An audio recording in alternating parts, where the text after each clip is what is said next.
Hello and assalamu alaikum. Inshallah, I hope everyone's doing well. Today, I'd like to talk about some of the verses in the Quran that talk about some of the great signs of Allah, and then particularly the sun and the moon. And these two signs of Allah are great because they are the source of all of life's blessings. Okay? They are the source of all of life's blessings. And in Islam, the Prophet says that when we talk about God,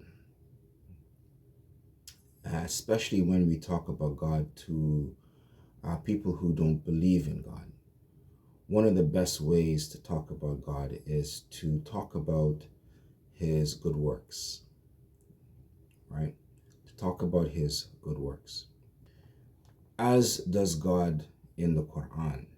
And in the Quran, God has, on many occasions, in many verses, as you will see as we go through the video, where in different chapters, God repeatedly reminds human beings of the blessings that he has conferred upon mankind. And the way he does this is by constantly referring back to the sun and the moon and the stars. And today, I want to talk about why that is so significant for us and why that is so important, especially keeping in mind the fact that these are the good works of God. And if we meditate on their blessings, their benefits, and the role they play in our very existence, then it is natural for us to then become mindful and hopefully believers, particularly and more importantly, not just in an ideological way, but certainly from a place of gratitude. Okay, from a place of gratitude. This is really where belief emanates from a place of gratitude, recognizing that in the matrix of creation, right, there is so much beauty and so much blessings that it is only natural for us to want to be grateful and express that gratitude through worshiping God. So without further ado, A'udhu billahi minash shaitanir rajim. Bismillahir Rahmanir Rahim. In chapter 21, verse 33 of the Quran, God says, "And he it is who created the night and the day, the sun and the moon, each floating in an orbit." So what this verse says is that it makes a claim, right, that no one else can make. And God has claimed in this verse that he is the only one that has created the night and the day, the sun and the moon. Okay? So he's created the sun and the moon, and as a result, he's created the night and the day. And this is an extraordinary claim because no one else, right, has ever made that claim other than obviously any religious tradition that might claim that deity is the creator of the heavens and the earth. But this is the divine claim. In chapter 16, verse 12, God says, "And he subjected for you the night and the day, the sun and the moon, and the stars are subjected by his command. Surely in that are signs for a people who understand." So what's interesting in this verse is that God is saying two important things, namely that he has subjected all of the creation for the purposes that we may have, okay, as human beings. They are at our benefit. He has subjected these things to our benefit, to our use, for our various purposes.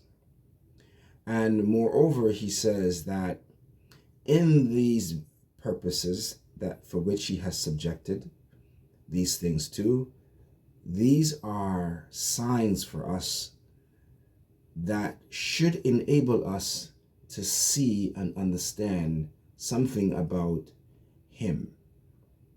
Okay? So this is very important to keep in mind. In another verse, he says, "Blessed is he who made the constellations in the skies, and placed therein a lamp and a moon, giving light.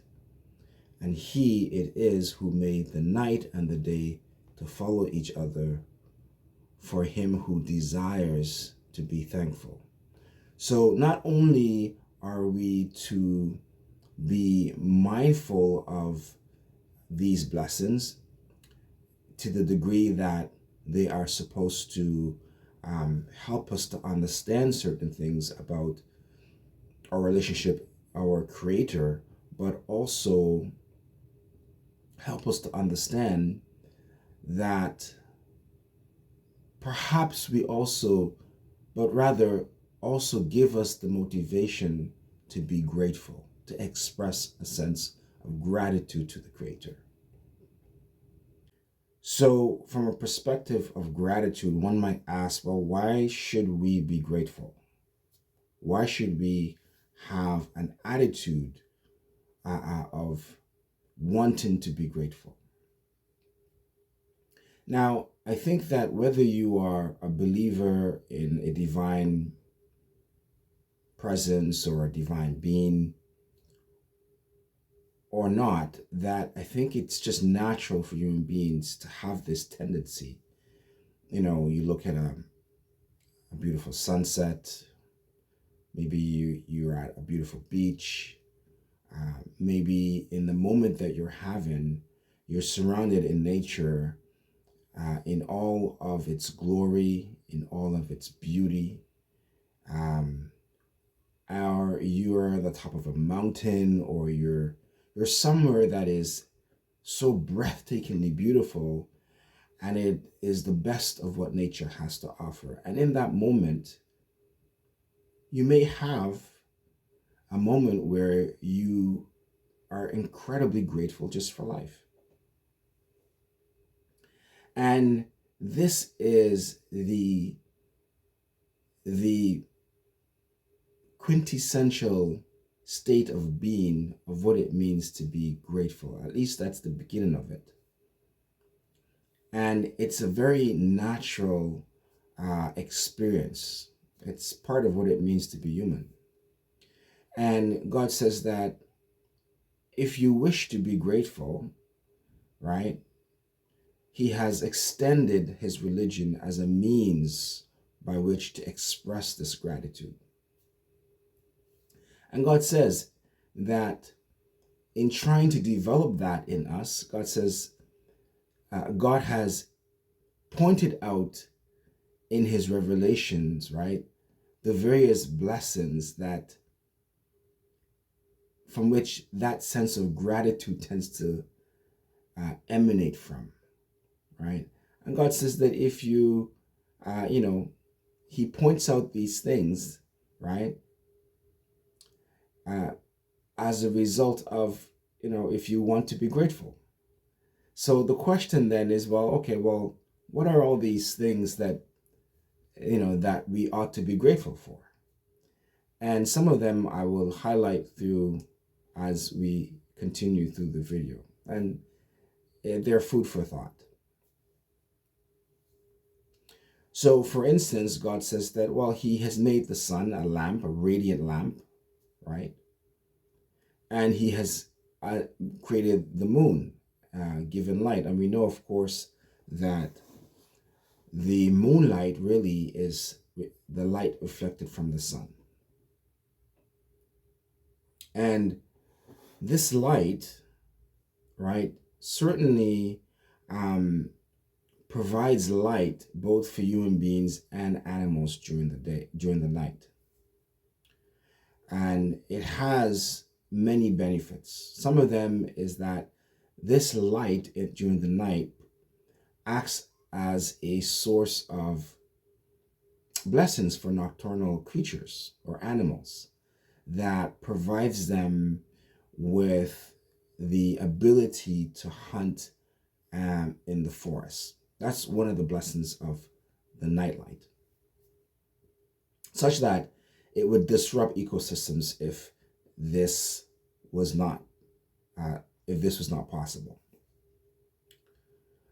Another blessing of the light of the moon is that when the moon gets really bright, it it acts as a time clock for a lot of the key marine species in the ocean, and it triggers their reproductive cycles. So this is another way in which the moon acts as a source of blessings for us, because the reproduction of these marine creatures is also a natural benefit for the oceans, and that of course trickles down to human beings.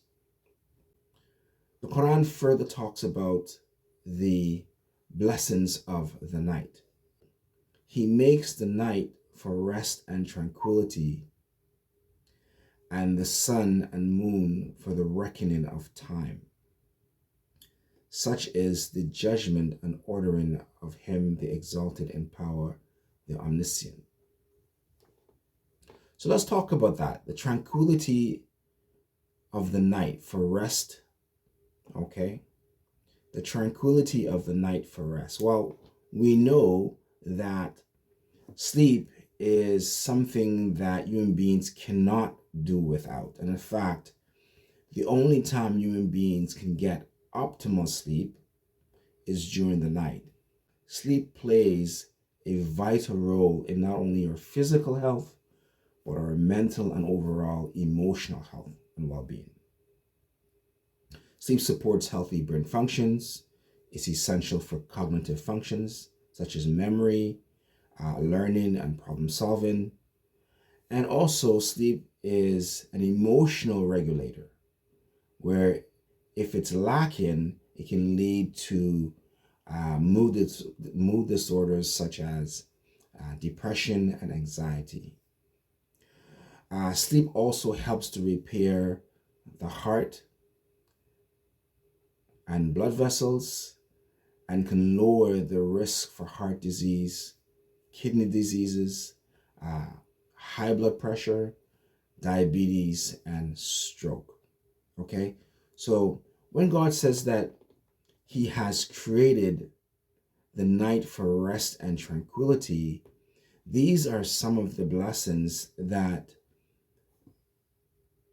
in truth, through our scientific studies of health, physical health, the science of mental health, and emotional health, we've come to understand these are some of the blessings that come as a result of sleep.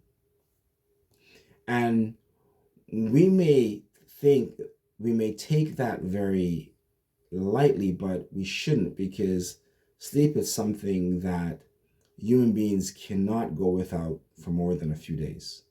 And in fact, if you try to do that, all sorts of health problems would come about as a result.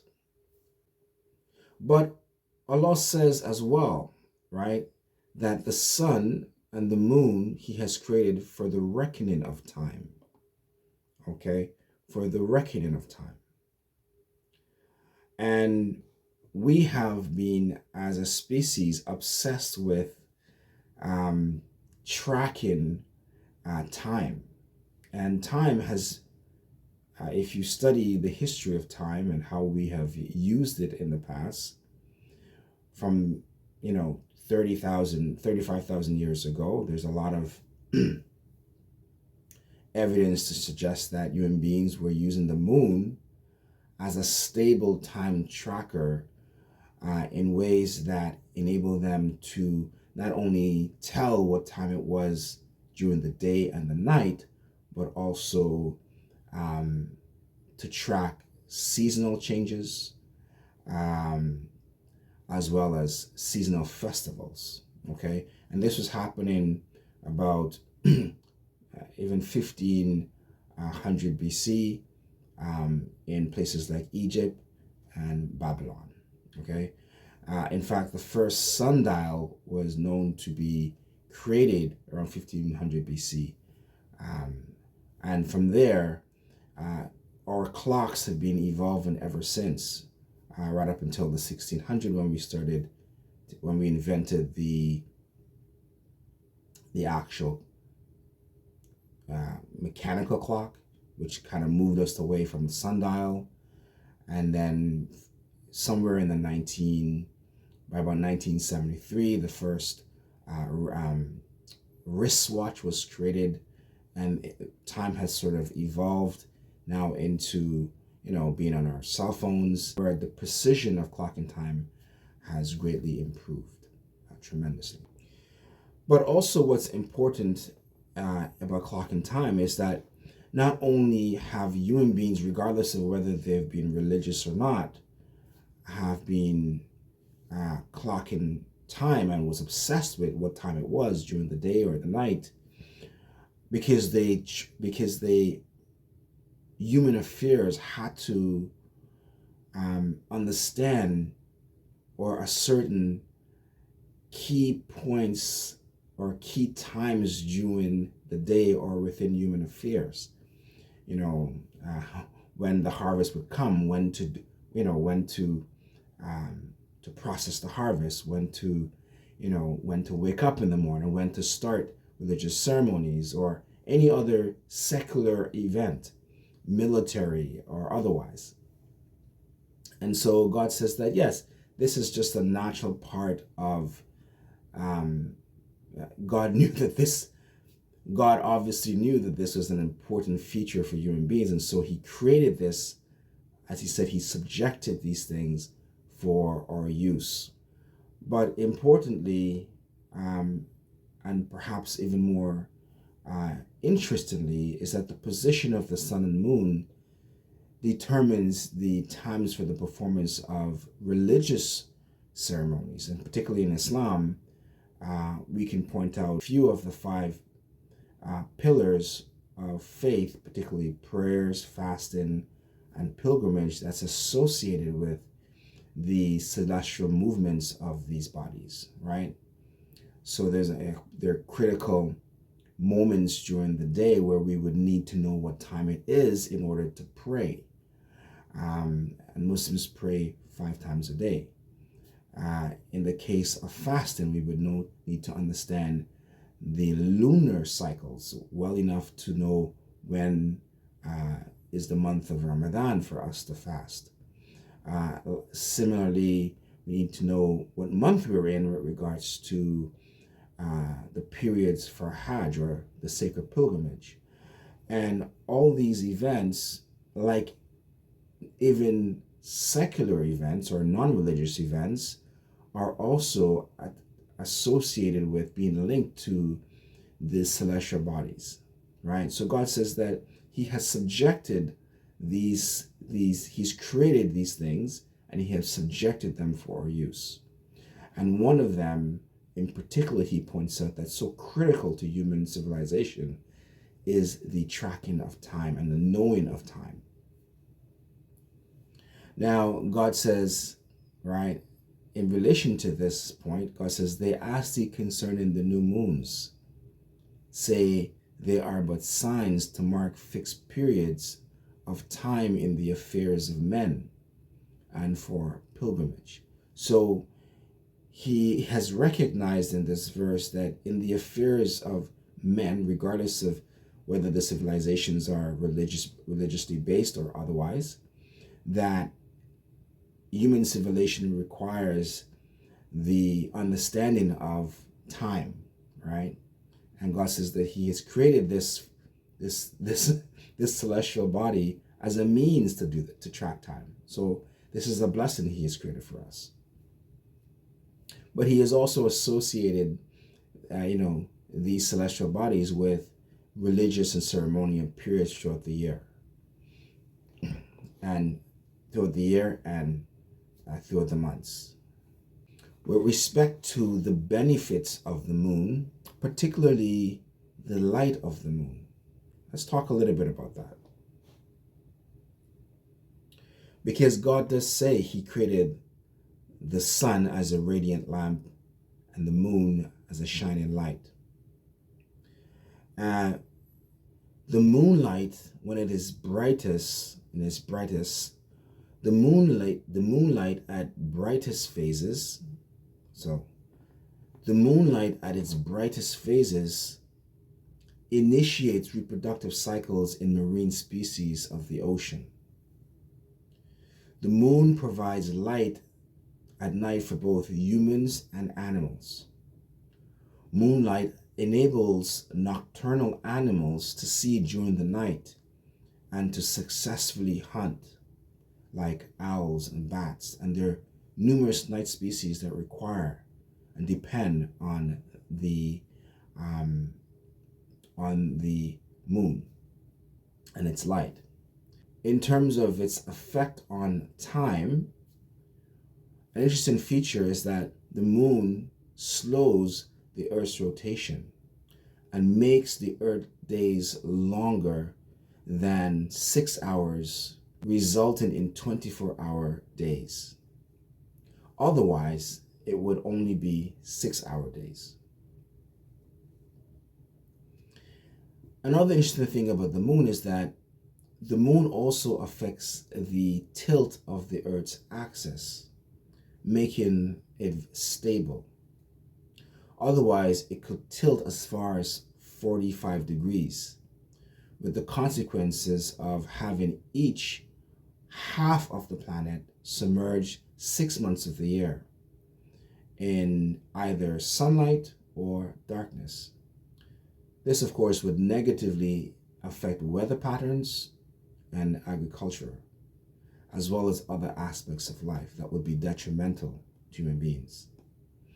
And what's interesting about this is that the Quran speaks to this fact.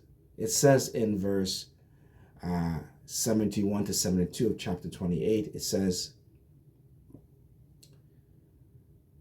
"Say, O Muhammad, if God should make night come over you unceasingly until the day of resurrection, what God other than God would bring you light? Will you not then listen?" In the following verse, right after this verse, it says, "Say, have you ever considered that if Allah should make the day perpetual over you until the day of resurrection, is there a deity other than Allah who can bring you night wherein you may rest? Will you not then see the truth and take heed?" So a couple of things that's important to take away from this verse, other than the mere scientific reference here. So we know, yes, that the moon acts as a stabilizer to the axis of the Earth, such that no moon means that the Earth axis will tilt into a 45-degree angle, and it would sort of put us into a state where half of the Earth would remain in sunlight perpetually and half of the Earth would remain in darkness perpetually. So right away, God is trying to show us that this is a blessing that He has created. The moon is a blessing for us, in that it acts in this way where it prevents that from happening. And so it remains in an axis, I think it's 23.2 something degree axis, or even 24, anywhere between 22 to 24 degree axis. It tilts back and forth, but never beyond, I think, 20, 24, 25 degrees. And with the result, of course, that it creates stable weather patterns for us, and it prevents this day and night scenario. And God speaks of this in the Quran. God says that I can do that if I want, right? But then how would you, how would you benefit from that? You wouldn't, right? And God says that, is there any, if God were, if I were to do that, is there any God, right, that you claim that you believe in that can actually change that, right? Because remember, God is making the claim, right? He's making the claim that it's only his power has the ability to do that. So he's trying to get people to reflect that really and truly there's no power like unto that of God's, to the point where God is telling you in quite clear and scientific terms. Obviously, when you read the verse in the Quran, it doesn't obviously appear scientific, but when you look at when you study these phenomena in nature, we've come to understand how these things work and the gravitational relationship between these bodies and how they influence and impact each other. And so the science shows very clearly the position of the moon in relation to its gravitational pull on the earth. So we understand these things scientifically. Then we come back to the verse, we say, oh, okay, this is what God is really saying. Okay? And this is a true claim that the Quran is making that is substantiated, okay, in scientific facts. Now, the Quran says in chapter 39, verse 5, it says that he created the heavens and the earth in true proportions.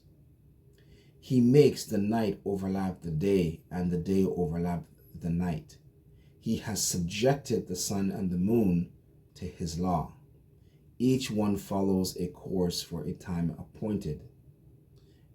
Is it not he, the exalted in power? So, having pointed out these blessings that emanates from the moon, God says that this is a sign of his exaltedness, his power. And he argues that, can you produce any deity that could, first of all, create this, much less affected in any way, to the degree that if God intend to remove the moon and cause the earth to fall into a 45-degree axis, could you or anyone else change that? So God is making claims about his power here. Now, regarding the sun is another creation of God's. And it's something that God says that he has subjected to our benefit. And we know that the sun is an enormous a source of heat and energy. In fact, I believe it's 27 million degrees Fahrenheit. And it's a combination, I believe, of hydrogen and helium. And the sun controls weather, ocean currents, seasons, and climate. It provides heat and it provides light, right? This light produces life on the very planet.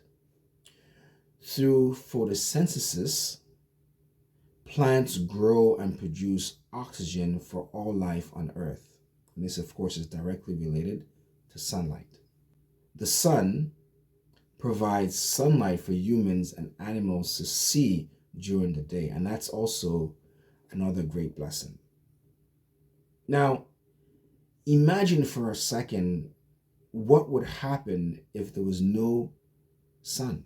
Photosynthesis would cease, causing plants to die within a matter of a few days. Now, photosynthesis is due to the energy of sunlight, which gives plants their ability to produce food for humans and animals to eat. Now, when animals eat plants, the energy they consume from plants is converted to vitamins and minerals, which are then eaten by human beings. Without the sun, the average earth temperature would drop within a week to below 0 Fahrenheit or minus 17 Celsius. Within a year, minus 100 degree Fahrenheit or minus 73 degrees. In fact, they say without any sun, the planets, the 8 planets in our solar system, would break apart and would fly away into space. Of course, the effect of this would be that the planet would go into a global freezing, where within a year, the very top of the oceans would freeze. Then the atmosphere, of course, would then collapse, allowing radiation to enter, wiping away all features of life on the surface of the planet. Now, this is the repercussions of the absence of sunlight and the absence of the sun altogether. Now, when we think of this,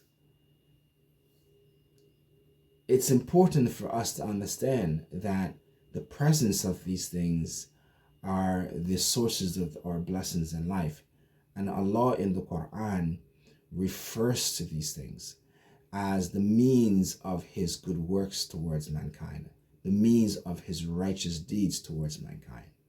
And like I said when I first started the video, that when we talk about God to His creatures, it's important for us to point out His good works, because in His good works, human beings ought to respond in an appreciative and thankful manner, and hopefully think very deeply about God calling them to service and to embrace His religion.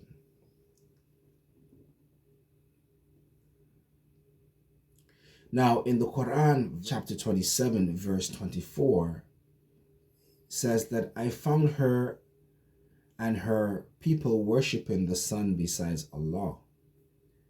Shaitan has made their deeds seem pleasing in their eyes and has kept them away from the path, so they receive no guidance. Now, this verse is speaking about the Queen Sheba, and this verse is actually a quote from one of Solomon's birds, and he's speaking to Solomon alayhi salam. And the bird says that, yeah, I saw this to be the case. I found that this queen, I found her and her people worshiping the sun besides Allah, and that Shaitan has made it seem something pleasing, right? That they're pleased by doing this. They're satisfied. They're comfortable. They're not in any doubt about what this that they're doing, right? But God responds to this by saying in the Quran, in chapter 41, 37, that among His signs are the night and the day, and the sun and the moon. Do not prostrate to the sun and the moon, but prostrate to Allah who created them, if it is Him you wish to serve, or express your sense of gratitude. This is an important verse because it speaks to the fact that, yeah, human beings, by their very nature, want to express a sense of gratitude for the blessings that life sometimes that life holds, and they are witness to. You know, sometimes, being in nature can be a very beautiful experience. It can be a very powerful experience. It can be a very moving experience. And certainly, in the time when, in non-modern times and ancient times, people wanted to express this sense of gratitude for the bounties and blessings of nature. And they saw the connection between the celestial bodies and what was happening on earth in terms of agriculture and water movements and the blessings of rain and things like that. And so they understood the connection between these things. And so they wanted to express their gratitude to nature. Except the Quran says that no, it is God who created these things. It is best to express this sense of gratitude, which is natural, to the Creator. And so this is why the Islam says that when you speak to people particularly who are unbelievers, and you wish to get them to accept Islam or the revelations of Islam, it's always best to talk about the blessings that God has created for them. And in the Quran, God speaks about the blessings. God says that if human beings were to count the many favors and blessings that God has created for them, that you wouldn't be able to. You just wouldn't be able to count them. It's too much. It's too many. And God says in the Quran that He has created the heavens and the earth, the stars and the moons, and He has subjected them for our benefit. Okay? That He had created them for us. This is how many blessings that is created in the universe for us. And we've barely scratched the surface, right? We've, for the most part, been existing mostly on Earth. And while we have, through our machinery of science, we've managed to, at best, be able to go to the moon, right? Who knows what else we can do in terms of the space explorations and advantages that we can accrue from that type of exploration in years to come, right? And the science that would yield from that, and how that would impact our lives here on Earth and beyond.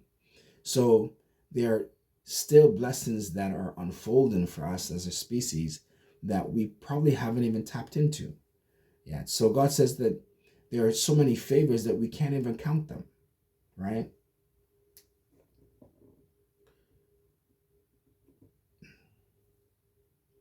So if we want to have a justification for why we should believe in God, why we should accept His religion, it has to start with us acknowledging that we live in a universe, in a world of blessings. We cannot start with anything else. We cannot start with any kind of theological arguments, theological debates with anybody. We have to point out to them this is the reality in which we live in, such that were these things not in place, what the opposite of that looks like. And for people who are interested in the truth, who are willing to recognize that they have no part to play in the creation of these blessings, they are the people to whom God says that He opens up the heart towards Islam, right? He opens up the heart towards Islam, because these are the people who are sincere in their acknowledgement that this could not have happened haphazardly, right? And they recognize God's blessings in their life. Now, Continuing, God says in the Quran, God says, He makes the night to pass into the day and the day to pass into the night. And He made the sun and the moon subservient, each running for an appointed term. Now, what's interesting here is that when you look at the science today, science has admittedly shown that the creation of the sun, particularly the sun, because what we know about the sun is that if and when the sun extinguishes, to put it simply, is no more, that the entire solar system will, well, it's impossible for it to remain in its current condition. Like I said, the planets would then spin off into space, and that would be the end of Earth itself. In fact, the science shows that in about 5.5 to about 7.7 billion years from now, that the sun will die out. And there's a process that occurs prior to this occurring. And they say that the sun will then expand enormously to the point where it will envelop even the Earth. In fact, it will envelop Mercury, Venus, and the Earth. And then from there, it goes through a process where it would then shrink back down and then eventually die out. And so what we know, certainly from a scientific point of view, is that even the science acknowledges, yes, that the sun is there only for an appointed term. And God has admitted this in the Quran, right? Yes, it will take billions of years for this to happen, but it will happen even according to science. And the Quran has acknowledged this, that He has created these things for an appointed term. Okay? Now, obviously, it's my personal belief, based on what I've read and understood from the Quran, that humanity will not last that long. And by that I mean that the day of judgment, as Muslims believe, will happen way before that happens. And there's reasons for why I believe that, and a lot of that's actually in the verse that I'm about to share with you right now. God says that mankind questions, he asks, when is the day of judgment? At length, when the sight is dazed, or he is unable to focus on anything, and the moon is buried in darkness,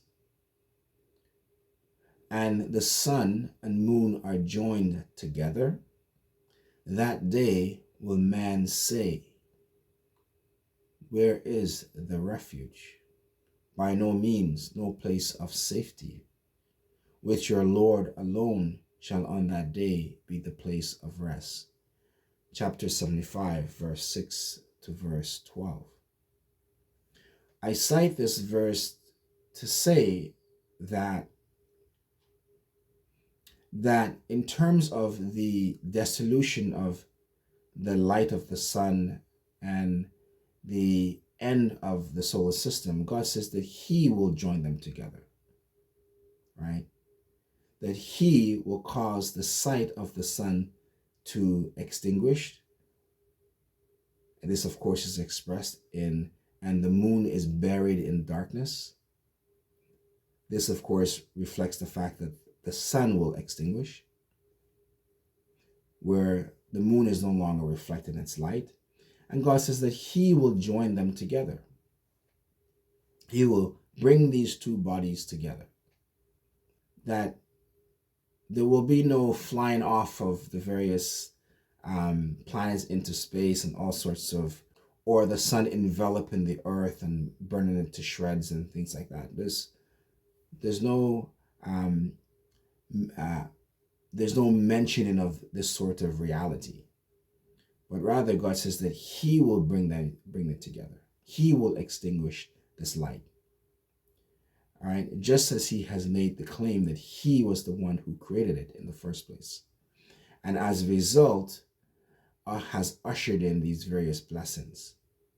Now, what's interesting here is that God makes the claim that in doing these things, right, it exposes humanity, right, to a state of perilousness, right, a state of perilousness, just like we would be in a state of perilousness if indeed right now the sun ceased to shine or the moon vanished, right? In other words, if any of either the moon or the sun behave differently than it behaves currently in its orbit, in how it functions, we would all be in a state of perilousness, and we would be subjected to all sorts of weather and climate patterns that would be tremendously difficult, if not impossible, for us to survive, right? And so God says that in the end, we will come to realize the blessings of these things, right? In the end, God says that He will bring these two bodies together, and we will be exposed to certain conditions. In fact, in the Quran, God says that around the time of the Day of Judgment, that there will be certain signs where the earth will go through certain things. And one of these signs is that the earth will experience tremendous shaking. And human beings, in response to this, will say, what is the matter with the earth? What is wrong with her? Right? And so the verse reminds us of this state of perilousness and utter weakness. This is the nature of our existence. And human beings fail to acknowledge this because we take for granted this tremendous blessing and safety that we experience being here and living here on this planet for millennia. Right? We think it's just a natural, consequence of being human, right? Some of us don't want to acknowledge that this may have been a deliberate act of a creator, and that these are His blessings that we are currently enjoying and are subjected for our benefit. And the least that we can do is acknowledge that. But on the Day of Judgment, God says that you will have to acknowledge that, because on that day, there is no place of refuge but to Him, right? That when He decides to remove these blessings, that God says that that day man will ask, where is the refuge? Where is the help? Right? He will try to seek this help, and he will understand on that day that all the blessings that's always been in our lives, that we have known from the moment we were born to the moment we died, right, came from Him. And God says on that day, only we will recognize that only Him, right, can provide this refuge, this safety, this comfort, this peace that we currently enjoy in our lives today. So, in conclusion, the sun and the moon are two of God's greatest signs and tremendous blessings, some of which I've shared with you today.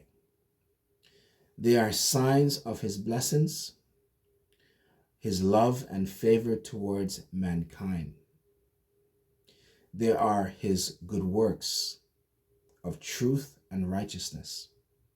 Truth, because we are able to come to knowledge about these things. Truth, because we can learn about these things and we can organize our life in a way that benefits as a result of these things. And this is the blessing for us. It's a means for us to recognize that this is God's signs and an invitation for us to acknowledge him, to accept his religion, and to worship him, to be thankful for these blessings. Thank you for your time, and salam alaikum.